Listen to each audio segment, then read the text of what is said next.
Persib Bandung langsung kontrak 2 tahun para pemain baru yang datang. Dan ini menimbulkan pertanyaan dari Bobotoh. Yakin mereka akan perform kalau seandainya mainnya jelek? Kumaha atuh sih maknya edek dipertahankan keneh moal di revisi? Mari kita bahas dari sudut pandang penikmat sepak bola bukan pengamat sepak bola dari Sabang sampai Merauke. Kita bersaudara.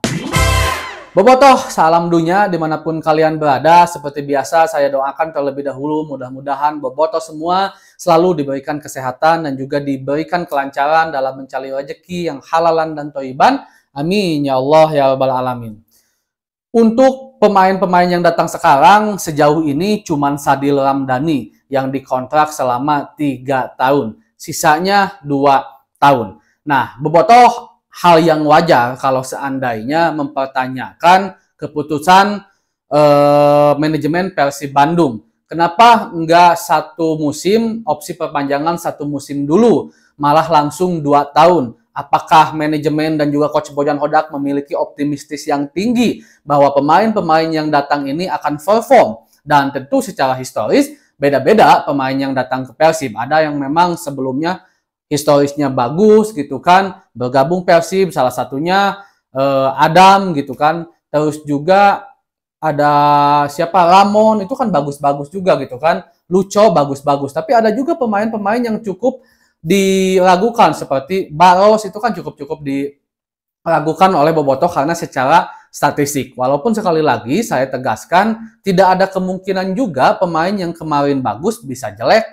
bisa kembali bagus di Persib. Begitupun sebaliknya, pemain yang kemarin jelek akan jelek juga di Persib, nggak kayak gitu juga. Bahkan kalau kita lihat statistik David da Silva saja sebelum datang ke Liga Indonesia itu jelek banget statistik untuk seorang predator nomor 9. Ya kalau memang jika dilihat dari Persebaya memang iya David da Silva bagus, tapi jauh sebelum itu sangat-sangat jelek, bahkan ditolak oleh Bayangkara. Kan kita tahu David da Silva pernah trial di sana. Nah, Bobotoh salam dunia yang harus diketahui juga oleh Bobotoh, yang pertama pasti pihak manajemen dan pihak Coach Bojan Hodak juga sudah memperhitungkan untuk pemain-pemain yang datang ke Persib ini yang sekarang rata-rata pemain asing Persib dulu tuh kan 31-32 tahun ya. Sekarang menjadi 28 lebih ya, 29 kurang lah. Atau kalau kita bulatkan jadi 29 tahun rata-rata pemain asing Persib Bandung. Jadi secara regenerasi memang udah sangat turun. Dan Coach Bojan Hodak juga pasti punya pertimbangan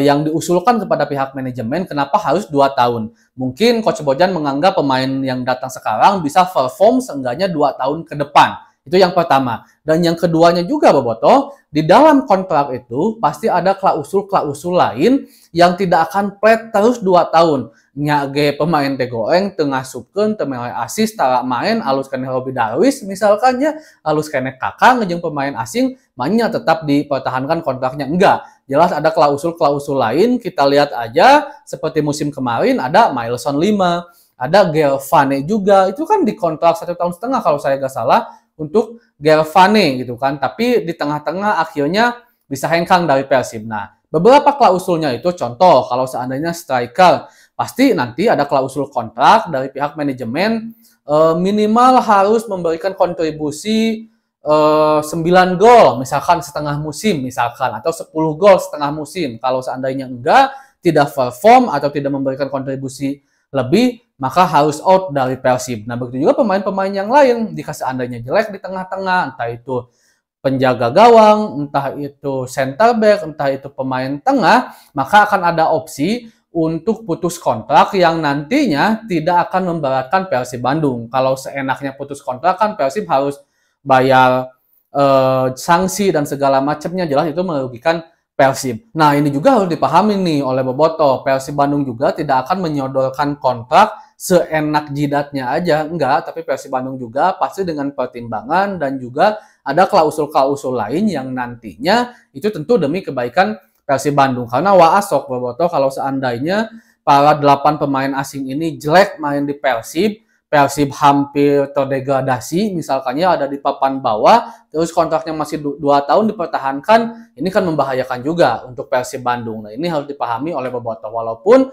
tentu mudah-mudahan saja kita sangat berharap pemain-pemain yang datang ke Persib, entah itu pemain asing, entah itu pemain lokal juga bisa benar-benar memberikan kontribusi nyata bagi Persib Bandung agar Persib Bandung bisa memberikan atau mencapai target yang diinginkan sekarang untuk kembali juara dan bisa bermain di Asia dengan ya minimal lebih positif lah ketimbang musim kemarin. Dan kita juga paham kalau pemain-pemain yang didatangkan oleh Coach Bojan Hodak secara statistik adalah pemain-pemain yang bagus-bagus, punya nama, punya kredibilitas luar biasa, walaupun ya seperti yang saya bilang tadi, tidak menutup kemungkinan mereka akan underperform juga. Apalagi pemain-pemain ini adalah pemain 11 pertama yang kemungkinan besar akan dimainkan oleh Persib Bandung, tetapi baru bergabung. Yang itu sebabnya kita masih butuh waktu. Seperti yang Coach Bojan Hodak pernah bilang juga, Bobotoh harus lebih sabar, karena mereka masih membutuhkan ritme permainan. Jika seandainya sudah tune, sudah bagus, sudah siap untuk berperang, Coach Bojan sampai memberikan semacam jaminan kita akan menjadi tim yang sangat luar biasa. Segitu dulu untuk pembahasan hari ini, Bobotoh. Assalamualaikum.